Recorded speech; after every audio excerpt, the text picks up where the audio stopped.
And here we are again on another episode of the Everblack Podcast. Thanks for joining us. I'm your host, Nev. The show is proudly brought to you by our good friends at Blacklight Art Design and RW Promotion. Now, the guest on this episode is, of course, Dan Hawkins from The Darkness, whose killer new album, Easter is Cancelled, comes out on October 4th through Cooking Vinyl. The band have also recently announced that they're going to be heading back down under and New Zealand in March 2020.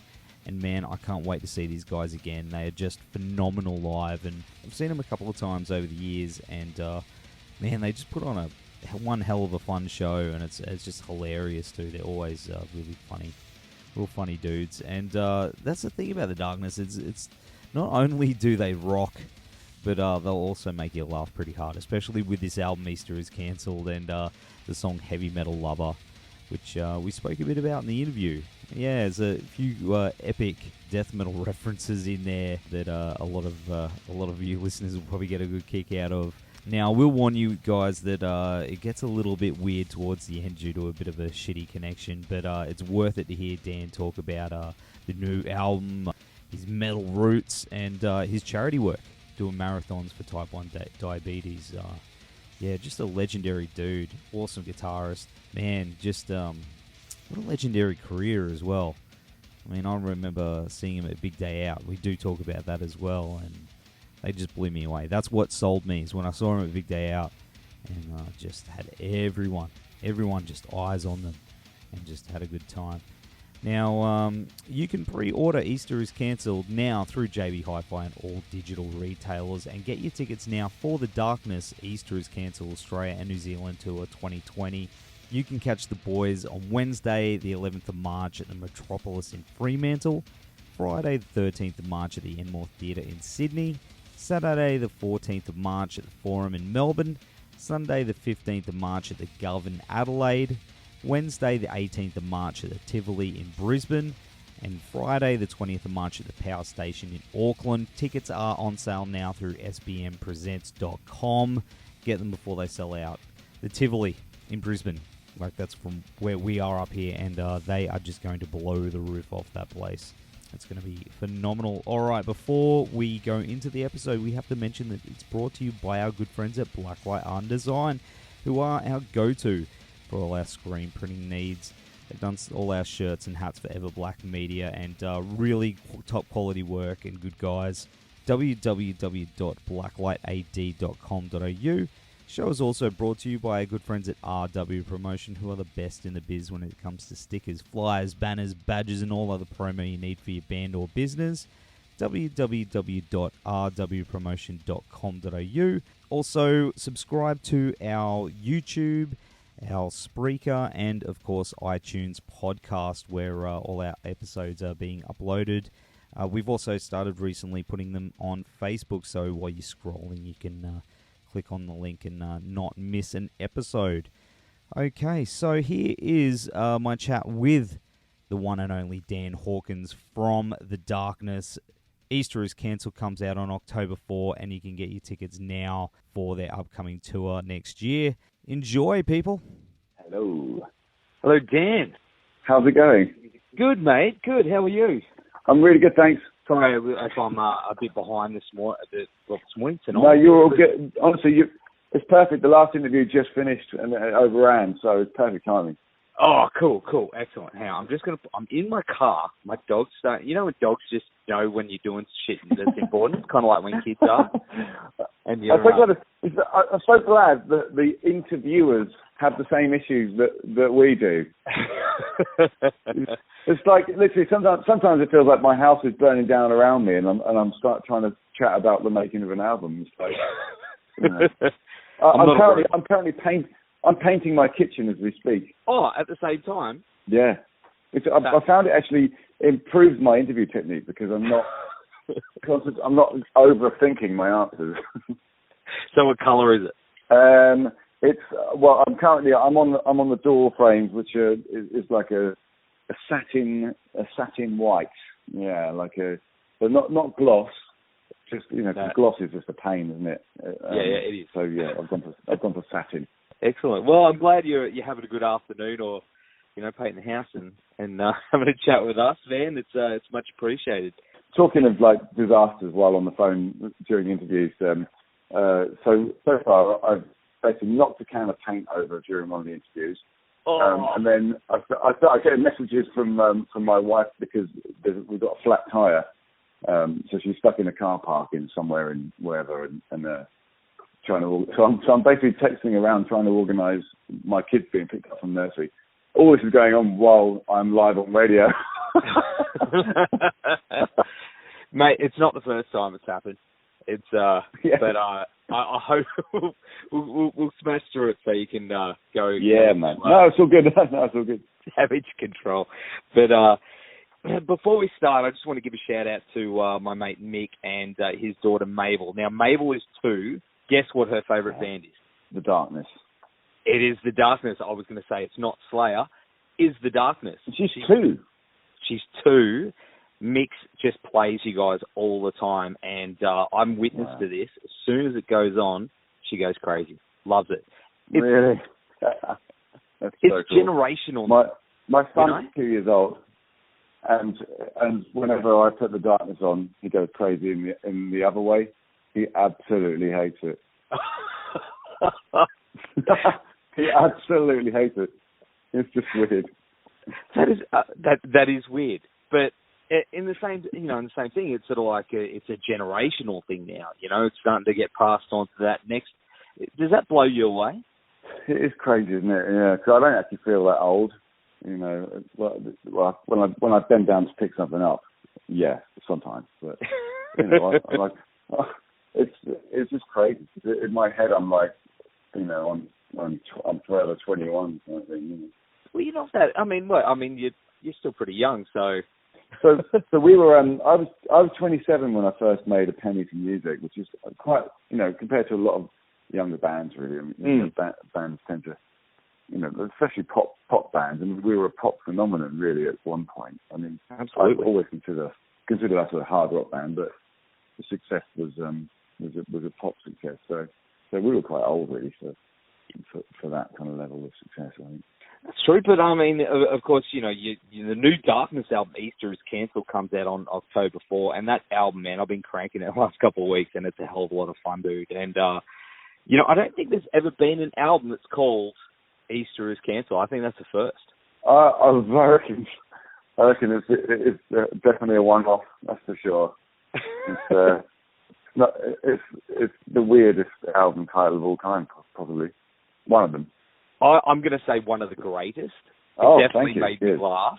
I laughed hard especially when I saw the cover. I mean, that could be interpreted in so many ways. Like when your kids are misbehaving, Easter is cancelled. I've definitely used that one before. So, yeah.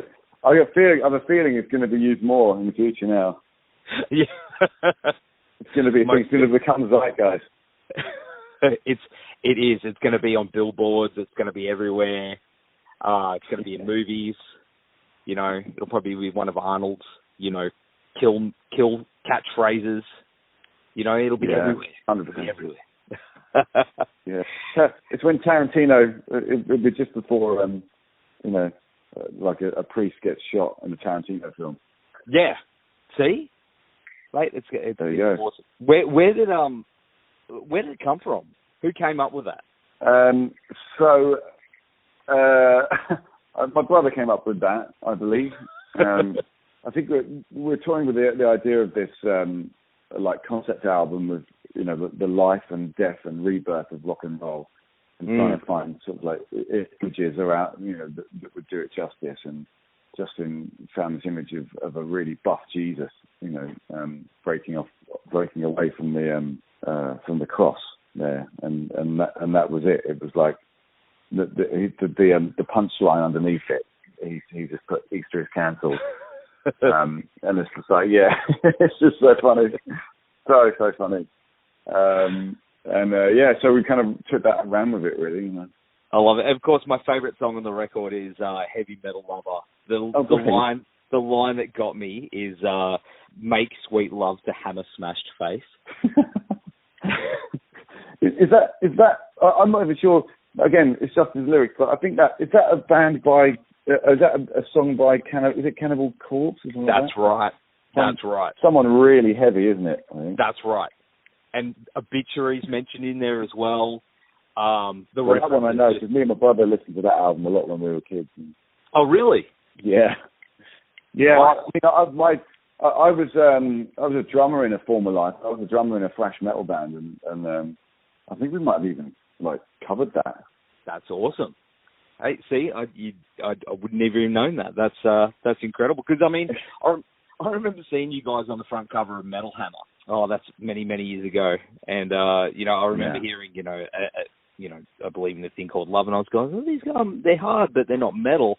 But after listening to you guys and going deep into it, I can definitely hear the metal influences in there, and it's especially on this new album. There's a lot more. Correct me if I'm wrong. Yeah, I think so. I mean, this is the beauty of a concept album, really, is that you can kind of do whatever you want, and in fact, you need to basically do things that you haven't done before.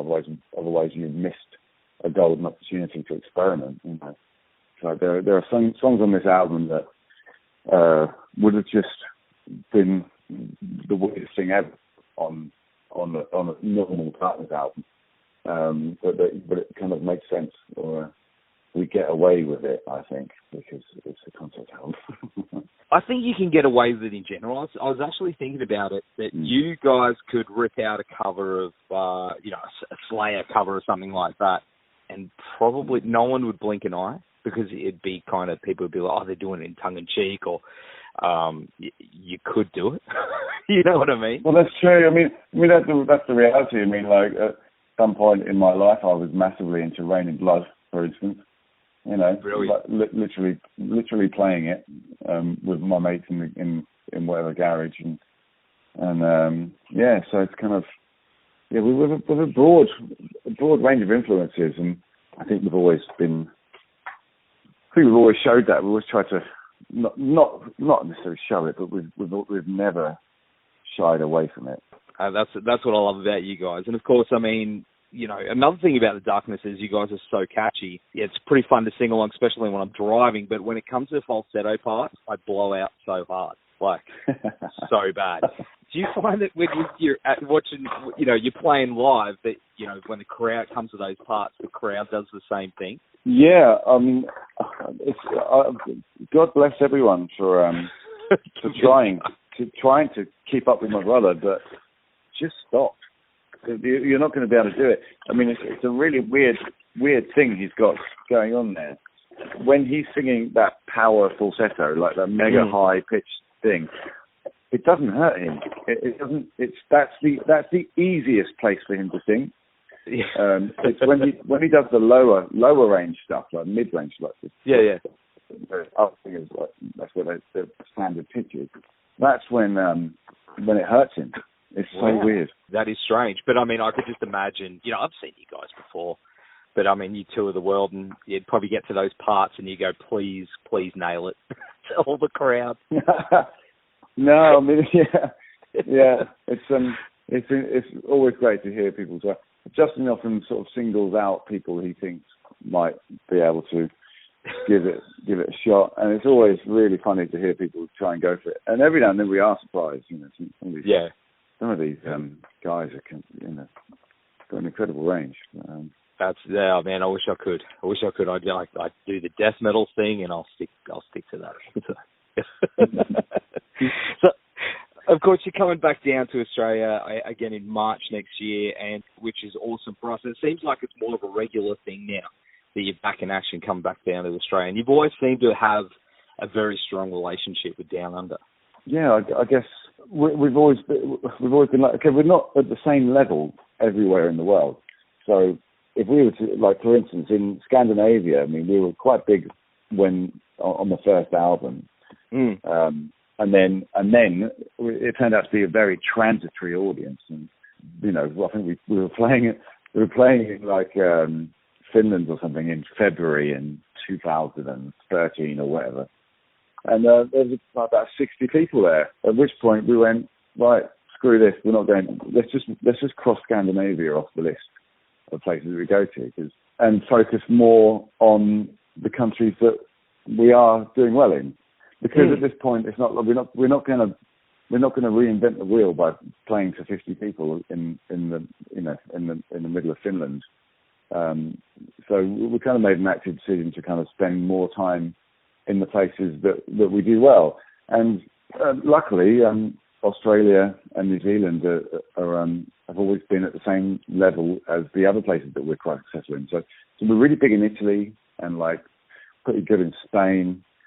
Germany's okay, and then Australia and New Zealand have always been right up there.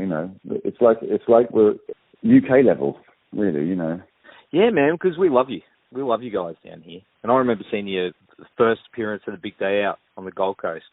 I was there, and that was wow.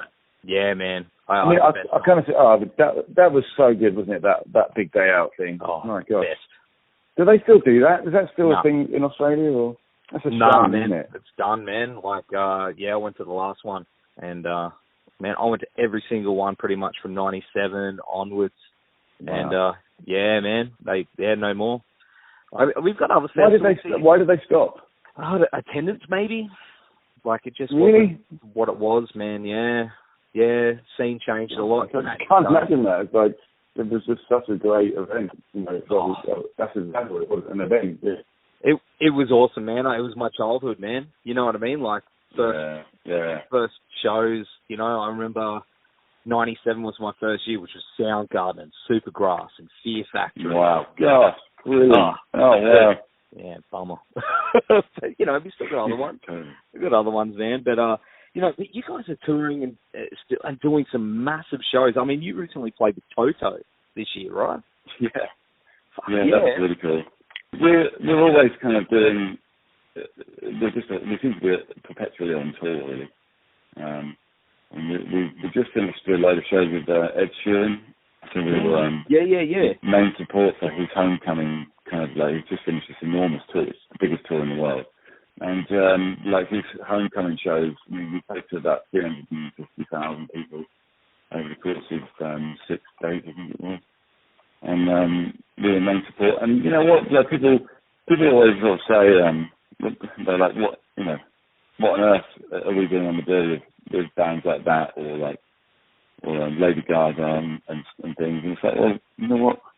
We don't care. It's like any chance you get to sort of move your music in front of a new audience, like it's fantastic, and they went really well actually.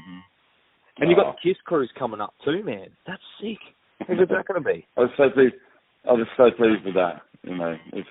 The timing worked out perfectly, actually. And I like Kiss. They're not one of my childhood faves or anything. But I went to see them in 2012, I think it was. Sonic Boom over Europe, and I'd never seen them before.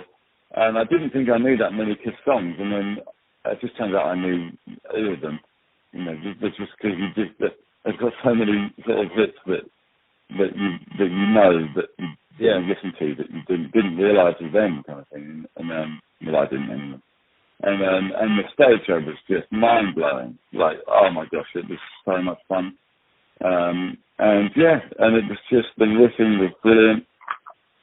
So it was a no-brainer when they asked us to do it. It was like, hell yeah. Yeah. It's just like, with bells on, I'm hoping to see him in a couple of months because I've never seen him. I've never seen Kiss myself, so I'm going to do it. Absolutely brilliant. Every band that's good has people that love them or hate them, I think. It just tends to do that way, doesn't it? And I didn't know whether I even liked Kiss that much when I went to see them play live, and then by the time I finished the show, I was I'm the biggest fan. I just can't believe how good they are. They're everything that's kind of missing from music and rock these days. I think it's crazy. They're so much fun. Like you guys. I mean, you guys are always fun live. Always. I've seen you a few times, and I've never walked away disappointed. You always put on a brilliant, yeah. Well, that's it. We're not there basically just to recreate the songs for people to listen to. We're there to have a good time, And as soon as it stops being a good time for us, then we'll just quit. I guess that makes us a rock and roll band. That's right, man. It's all about the rock and roll. And of course, I mean, what else is in the future for you guys? I mean, you're doing marathons and stuff as well for charity and stuff. Yeah. So my daughter is type 1 diabetic. So I just kind of wanted to raise some money for one of the really good sort of diabetes research charities. So that's what I did. And I did a half marathon as well, which went really well. And so it's all kind of building up to possibly maybe doing an Ironman or something at some point. Wow. Although I'm the least Ironman looking person you've ever seen. I'm more like a Tin Man, really. But it's something to aim for, isn't it? And try and raise a bit of awareness about type 1 diabetes. The main thing being that type 1 diabetes is something that often comes on early onset, like in juveniles, like younger people, and it's something that you can't. It's I, like everyone else, when my daughter was told that she was diabetic, and she had to be injected 5 times a day to keep her alive for the rest of her life, and there's no cure. My first thing was, oh my God, they'll be giving her too many sweets, and it's got nothing to do with that. It's just it means that your pancreas has basically failed. So anyway, so that's my message. Don't confuse type 1 with type 2. Type 2 you do to yourself. Yes. You battered your pancreas into submission. The type 1 often it hits kids. It hit mine when she was 3, and it's pretty tough. It's tough on the parents, I think. Oh, dude, I could imagine. But you doing that sort of thing, with the marathons. Like I've got a mate of mine who started doing marathons because to raise money for Parkinson's. Oh wow! He's gone from running from one side of the street to doing laps around our massive block here. He's an absolute machine. I'm super proud of him, mate. It's good. I think it's amazing what you can do when you put your mind to it. It's like, I never thought I'd ever be able to run a marathon. I honestly never thought I'd ever be able to do it. And it's one of those things where I think everyone can surprise themselves, and you don't have to kill yourself doing it. You just have to. It's all about. I was really encouraged by my brother, and he said it's all about time on the road. So if you're out there for 5 minutes running on your first run, then great. That's 5 minutes. Next time you run for 6 minutes, brilliant. It doesn't matter if you run for 5 minutes 10 times a day. Is that how? It's all about time on the road. That's it, and building it up. Yeah, totally. Yeah, I'm next. Right. You know what? When it comes to an actual run, a competitive run or marathon, or whatever, the adrenaline that kicks in and the people cheering you on, it's such a buzz. I think it doubles your performance. You go twice as far and twice as fast as you could. So. There you go. That's my running tips for the day. Awesome. Well, thank you very much. I'm going to give that a go because I don't run, and he keeps telling me to do it, and I'm going to do it. I'm going to use that as my motivation. But if I can do it, trust me. If I can do it after 25 years of boozing and chain smoking, if I can run a marathon in 3 hours 20, trust me, anyone can. I've quit durries. Well, we call them durries down here. Cigarettes. So I don't smoke anymore. I'm having one beer now, and that'll be it. Brilliant. Yeah. No. Have 2 because you need the carbs. So the night before the London Marathon, I think I had about 3 pints and a fish finger sandwich, and lots of me. Lots of good carbs in beer, my friend. I like that. I like the way you think. Well,